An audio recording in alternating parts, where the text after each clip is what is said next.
Attorney General Jeff Jackson files multiple lawsuits to preserve federal funding of state education and storm preparedness programs. And state elections officials begin searching for voters with incomplete voter registrations. This is State Lines. Quality public television is made possible through the financial contributions of viewers like you, who invite you to join them in supporting PBS-NC.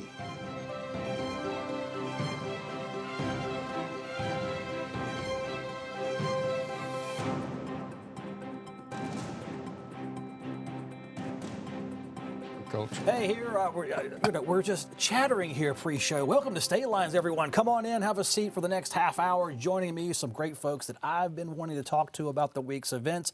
Recovering journalist Travis Fain is here as political analyst. Hello, Travis. Hello, nice to be here. You've not convinced reporter Dawn Vaughan to come over to that side of the world, but she is an active journalist and a good one for the News and Observer. Hi, Dawn. Hi, glad to be here. Pretty good insurance commissioner, knows how to win a race or three. Mike Causey is here with the insurance commissioner's office, and he is the commish. Good to have you. Good to be with you, Kelly. You ready to go? I'm ready. Let's go. No matter what topics I throw at you. And whatever. All right, Chris Sinclair out of Charlotte. Public relations, recovering political analyst, I don't know, campaign consultant. What haven't you done? Well, a lot of issues. The legislature's sort of fading into the sunset, but state politics, state issues, Travis, still a big deal. Let's talk about some lawsuits to kick off this show, where Jeff Jackson will top our conversation. He's filed a couple of lawsuits against the Trump administration. The Trump administration is freezing nearly $7 billion, with a B, dollars in federal education funding. And the advocates will say this funding supports a lot of things: after-school programs, summer programs, services for migrant children. State Superintendent Mo Green says our state's share of all that frozen funding is about $168 million. He and the Attorney General went public today saying 1,000 teacher jobs are at risk because the cash was expected on July 1st. And Travis, the Trump administration says they're freezing these grants and canceling some because it's been misused under the brand of waste, fraud, and abuse. Yeah, which is some sort of magical term. You're the federal government. If there's fraud and abuse prosecuted, if there's waste, that's what Congress is there for, to reallocate the budget. This is 10% of North Carolina's federal education funding. We're talking about it's like $300 per pupil. Jeff Jackson's office said something like 18 million of it was going to go to counties hit by Helene. A lot of it hits rural counties, as you can imagine. They're more likely to rely on federal funding for education. And both these lawsuits, and particularly this one, it just kind of is whether or not the executive branch has the ability to claw this money back. And Jeff Jackson's office, the Attorney General's office, and others, including me, would argue no, that's what Congress does. And particularly when it was due July 1st, and then, they cancel it right at the last second. Well, Dawn, about the idea, Travis says waste, fraud, and abuse is a magical term. It is magical. You say those three words and billions of dollars just vanish. I mean, nobody likes waste, fraud, and abuse, right? So if you use that, people are going to want to not have it. But this is just another example of, the three branches. And if, you don't like what one branch is doing, you use the other branch to try to, course correct to what you want. But I think it's also political. Jackson is a Democrat, Trump is a Republican. And what you're going to do, you have different priorities, but someone's going to take money that's a priority, particularly for your party. You're going to try to, preserve that money. Mike, voters did vote for cuts to Congress. They put a congressional majority in there on promises. They elected Donald Trump. They didn't have to, but now, if you cut federal dollars and these local folks still want their schools funded the way they were funded, you still got to pay up, it looks like. But it's at the state level.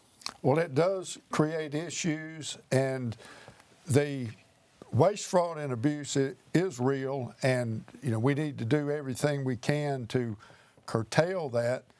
But we had an issue within the Department of Insurance from federal cuts earlier this year. We have a great program called the Seniors Health Insurance Information Program, or SHIP, which was started back in 1986 under Commissioner Jim Long. And we've probably helped between 2 and 3 million people over those years, and last year helped over 70,000. And we have 26 people, and 11 of those we're self-funded within the department, and the others are federal funding. And we got notification that the federal funding may be cut. So I wrote letters to Congress. We were very concerned about it. But last week on a phone call, that funding was restored. So sometimes when these cuts are announced, it may be for a good reason, and it later gets restored. Oh, you know, that's a great question, Chris. This waste issue, it says freezing it. I mean, I guess you could lead it to cancellation as part of degradation of the U.S. Department of Education.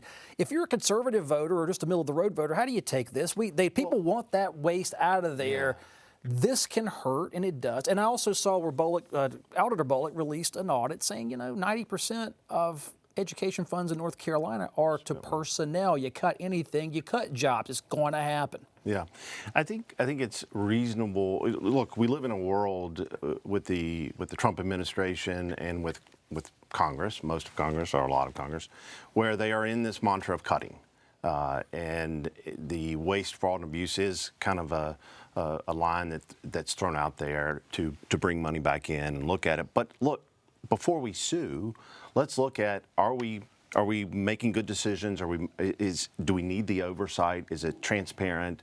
All of those things. Nobody's against after-school programs, but some people are. Well, not everyone, but they shouldn't be because those are legit. But if you shouldn't demand a blank check from the federal government without any sort of oversight or questions about that. So let's look at the questions. If there is some waste and some abuse and the transparency is not there, the little more oversight is needed.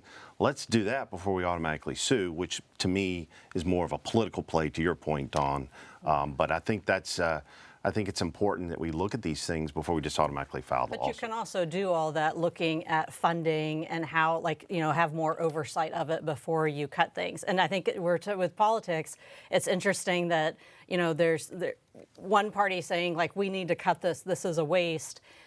But then they're spending money on other things, and that's Democrats and Republicans. Right. So it's their own perspective of what they think is wasteful versus what somebody else. Well, and you notice they don't ever give you a list of the waste, fraud, and abuse. Yeah. They say waste, fraud, and abuse, and it's like, all right, well, can we get a list of that? Maybe we can. It works, Travis. It works very well to say that. It shouldn't work. Well, let's talk about the other lawsuit. I'll go back to you, Mike, on this one. Or Chris. Why do I call you Mike? My goodness. Mike's to your left. Not Mike. Chris Sinclair. All right, we're talking about this lawsuit. Jeff Jackson's filed another one. He's fighting to restore federal funding for towns to do things with their sewage plants and rainwater, all the infrastructure under the ground, protect us against flooding. Trump halted $200 million in FEMA funding. Many North Carolina towns were already awarded grants. They could upgrade and relocate wastewater plants or improve rainwater drainage due to recent flood damage. Those grants were canceled in April. FEMA did release a press release at the same time saying the grant program should end due to waste, fraud, and abuse. The funds will be returned to a federal disaster recovery fund for use later or given back to the U.S. Treasury. Mr. Sinclair, go. Well, I think I have the same sort of view that if somebody identified, if it's true that there's some misuse of funds within any of these programs, as important as it is to have recovery funds, and no one's going to argue that, but if there is some sort of waste or abuse or fraud, then again, before we sue, let's look at that, and then at least they put it back into the disaster recovery fund, so you can go back to it. But again, these are questions that the federal, the administration wants to see and have answered, and I think it's legitimate. But again, to me, it goes back to a political play for Jackson. Very similar type of debate. But Mike, you work with the volunteer firemen. You're out there, these infrastructure projects. How does that weigh in at the state level to see, these towns, they're ready for a multi-million-dollar upgrade and boom, gone. How does that affect the business of insurance, I should say? Well, it's very upsetting to the local municipalities when that happens, but I don't think that means that the funding will never be there. And I don't know much about it at all, but some of the things I've heard is that a lot of the funding was not going where it was truly needed, and it was heavy toward climate change agenda and things like this. So maybe, hopefully, there'll be a revamping and put that dollars to where it needs, because there's tremendous need, especially for these resiliency and the water control, flood control projects that we really need. Dawn, a lot of this federal funding is frozen and being reviewed. It hasn't been canceled yet. Some of this has been and been remitted, like in this case of rainwater flood remediation and whatnot. Right. Some things are down the road, but whenever I hear anything about freezes or cuts at federal funds, I think about the state budget, which, we still don't have yet, and how if there's suddenly a lot, less money from the federal government with the education money, Wake County school system is already talking about, what are they going to do? So everyone's going to look at the local governments and the state government for any sort of, like ending of money from the federal government. And money is all about power and the power dynamics between the levels of government. And I think this is going to last for years, throughout Trump's entire term for sure. And when the midterms come, people are going to be thinking about when they're voting what's being cut, what's not. Although a lot of this federal stuff, the money is not going to be cut until after the midterms, and that seems pretty strategic. That's good politics there. Travis, however, since COVID, our U.S. federal deficit was into hundreds of billions of dollars. Now we're up like 1.7, 1.8 trillion. It's not like the federal government hasn't expanded its spending, and it appears the world may be getting tired of U.S. savings bonds. Would that be fairly accurate? How do we balance our needs and wants versus fiscal responsibility in America? The national debt is $37 trillion. There's no way we cut our way out of this. We're going to have to do something with taxes too, and just continuing lower tax rates for the rich that we've had for the last few years that were just extended by the big beautiful bill. It's not going to get it done if you care about that. This particular cut, $22 million for a pumping station in Salisbury that gets flooded, $7 million for Hillsborough to relocate a pump station that within the last week went offline because it was surrounded by floodwater. You mentioned climate change and maybe this is too woke. Flooding preparation, resilience, that's all climate change. It's all the exact same issue. It's just different words that we use for it. And I mean, you and I both do work in the insurance industry. Correct. I have some clients there. The people who believe in climate change the most, I promise you, are the banks and the insurance companies. And that's why things are getting more expensive. If we do not deal with this, if we do not mitigate it on the front end, which is what this money is supposed to do, is to prepare us for these things, it just gets more expensive on the back end. $37 trillion in debt, we really can't afford So my that. question is, during the Biden administration, there was billions and billions of dollars for infrastructure and water and sewer plants. Local governments had the ability to go get some of that money. And my understanding was that they weren't moving fast enough to go get that money. So couldn't some of that money have been spent on some of these things? I think so. And so the question I have is, they had opportunity to go get those funds under the infrastructure plan post-pandemic.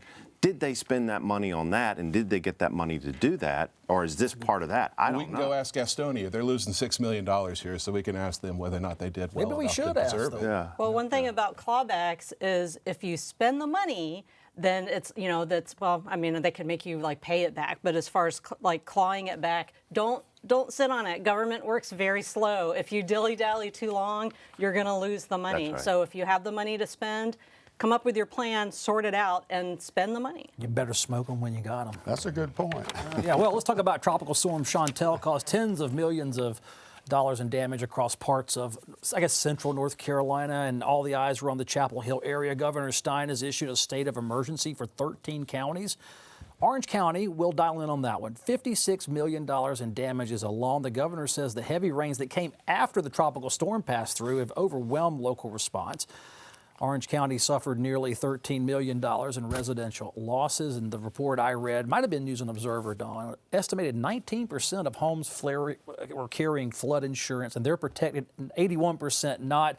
Scold us, Mike Causey, about insurance. Well, I will tell you that's a very high number, because I walked the neighborhoods in northern Durham and Carrboro, Chapel Hill areas, and talked to a lot of homeowners, and a few had flood insurance, but I was really surprised to see the 19%, because when Hurricane Florence hit in 2018, 23 southeastern counties underwater, and less than 2% of those homeowners in coastal North Carolina had flood insurance. And with Helene, I believe it was less than 3% of the homeowners, and a little more on the businesses. But I would applaud the Triangle area if it is 19%. And we really need some way to get flood insurance all across the state on every homeowner's policy. That's what's really needed.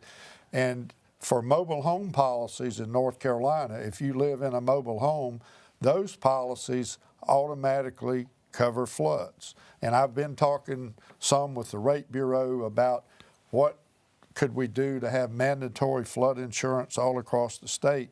And the big issue is the cost and how to get around I've got that. a flood policy, and it goes up and up and up, and it's just one of those things that we hate insurance till we need it, Mr. Causey. That's what I hear. And Dawn, what do we do with this? Chantal comes through. It rained for 8-10 hours. Just boom, a foot of rain falls. And we've worried about Helene. Now the problem crawls east, and we're not even to the fall. And you just have to know there's a tropical storm coming for the coast. How do we balance all this need? Right. Well, nothing's getting any cheaper, right? I mean, it's always gonna cost more. But one thing that I noticed about Governor Stein's state of emergency declaration, in the text of the declaration, it mentions how many consecutive storms that we've had in those days since Chantal, and how that's really just kind of piled on and made it worse. But I mean, I think everybody is cautiously optimistic, going into the rest of this year. But I think Helene taught us that what you think is going to happen during hurricane season is not what the result is, and that's, again, back to the budget, rainy day fund, priorities for both the House and Senate was putting more money in that rainy day fund. Clearly, the state uses it and needs it. How do you share that money, Travis, at the state level? I didn't see Raleigh spring into action over central North Carolina's flooding, and some of those folks are just as affected and just as upset as anyone in the mountains. Yeah, and it takes a little time to figure out what is and isn't covered, what is going to get fixed by the private sector needs government. I'll echo what the commissioner said. 19% having flood insurance is not just a good number; it was an incredible number. I was expecting 2-3%, so that kind of speaks to where it was. I worry, again, like the commissioner said, that we are getting to a place where we need. But where everybody's going to have flood insurance, and it's just one more cost.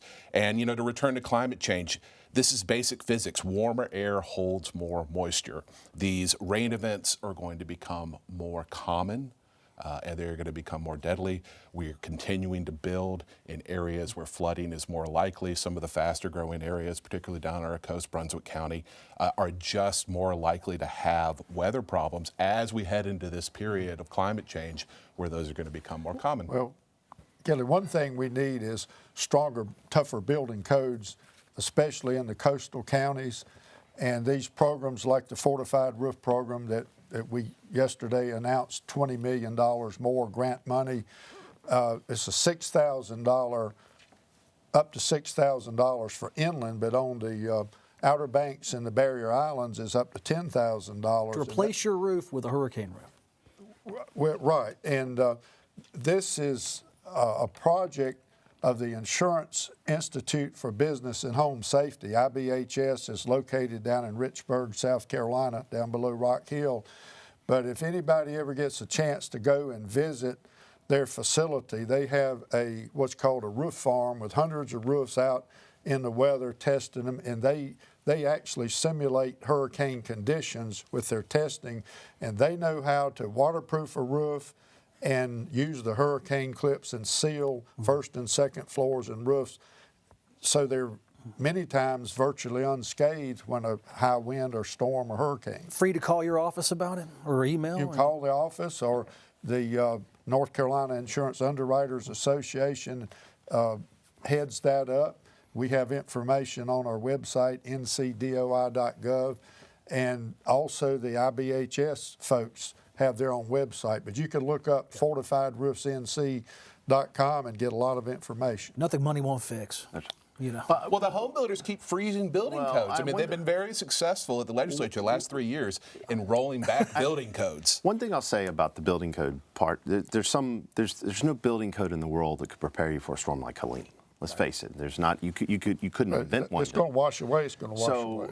Look, I think to the point of resiliency planning, that's what we need in this state in terms of the next storm's coming, and what are we doing to educate homeowners so that 20% becomes 50% or 100%, right, to your point about statewide. Resiliency planning, we have these opportunities to do that. To your point, going down and seeing how things are being built and whatnot. Do we do enough of that in the state so that we can be educated, because the next storm is coming? And, to keep putting it back into the, a broken system, if you will, of flood insurance or whatnot, is that smart planning? I think we need a little bit of that. Well, we also have private flood insurance available now in North Carolina, and that's something that we need to continue promoting. And also the problem with the federal flood insurance program is that too few people participate.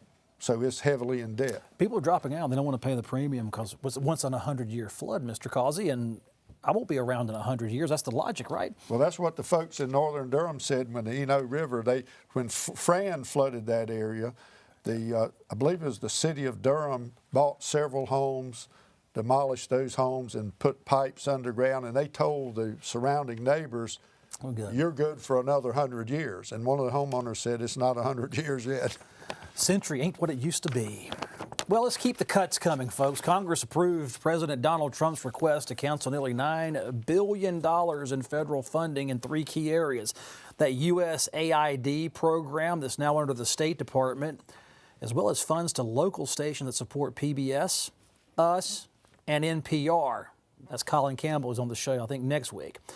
Groups like North Carolina's RTI, the Research Triangle Institute, with the former name of it, has been hit by federal research, grant reduction. They've laid off folks this past spring.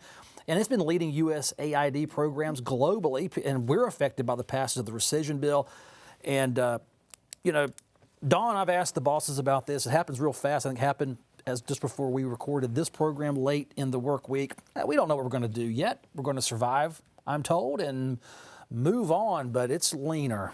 Sure, I think this is a very stressful time for a lot of people, right? And again, what we were talking about at the top of the show with the with cuts and when these are going to happen, I think a lot of this we're not going to see the full ramifications for years. Our work in other countries, our work domestically, public media, and what those ramifications are. And people have short memories, and they'll blame who they want to if it's like a year, 2 years later, that sort of thing. But again, when there are cuts at the federal level, people start looking at the state government, and the state budget that's still being worked out, assuming there's one this summer. There are a lot of needs, everything from climate change and weather needs to, funding different groups. And all of this affects the economy. All of this affects business. It affects where people want to live, where they want to work, where they want to go to school. And so I think we're going to be dealing with this for years. The laundry list of perceived needs of this state now at this point, there's been a lot of cuts at the federal level now, but there is no state budget. She's right. It doesn't seem to be any pressure on state legislators, at least not yet. Yeah, I mean, and we've been here before, right? It just takes time to get a state budget together. The House and Senate really not working.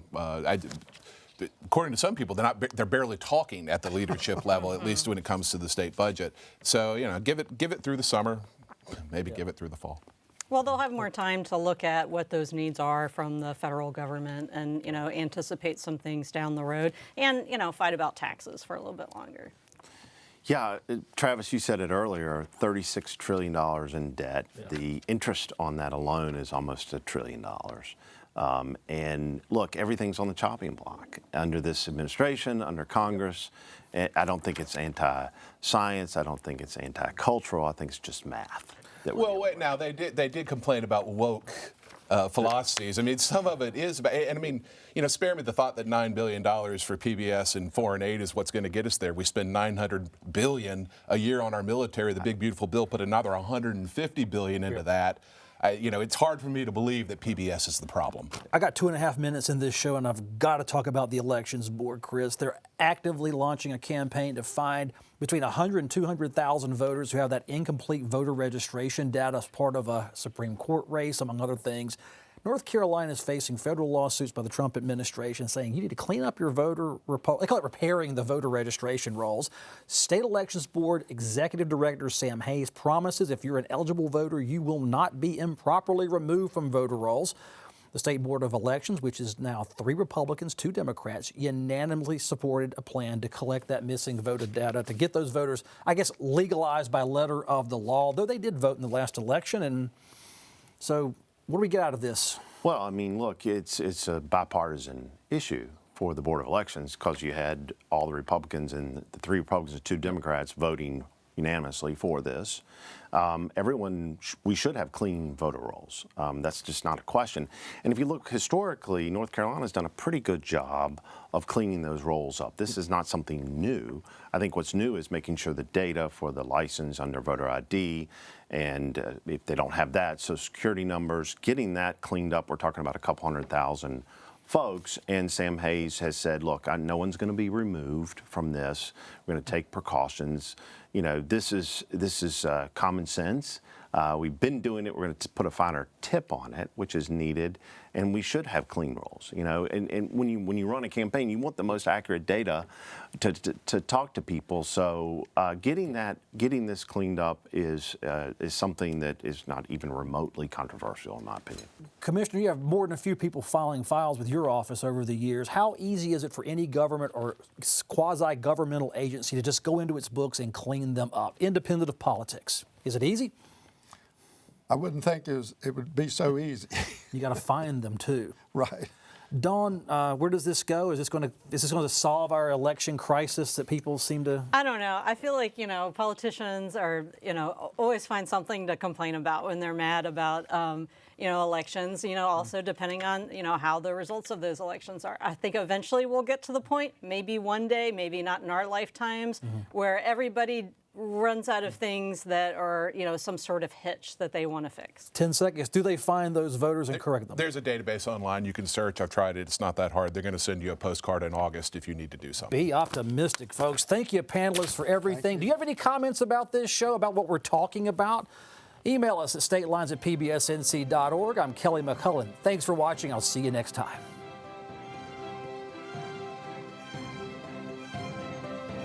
Quality public television is made possible through the financial contributions of viewers like you, who invite you to join them in supporting PBS NC.